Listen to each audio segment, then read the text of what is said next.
Assalomu alaykum, qadrli obunachilar. Bizlar bilan Baxtiyor aka xonadonlariga keldik. Bugun qizlaringiz tug'ilgan kuni ekan. Qizim aytdi, har doim dedi, dadam bilan onam dedi, men tug'ilgan kunimda katta qilib nishonlab beray dedi. Men ham dedi, kichikroq bo'lsa ham dedi, odamga osh dedi.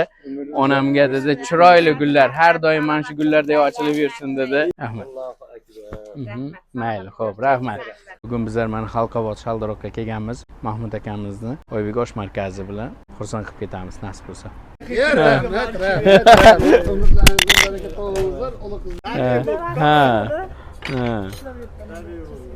Endi bir bolalaringiz bir duo qilib berasiz. Ha, vaqt. Hamisha duolaymiz-ku. Ha. Nevaralaringizga, bolalaringizga bir yaxshilab bir duo qilib bersangiz, bizlar Xo'ja ayting.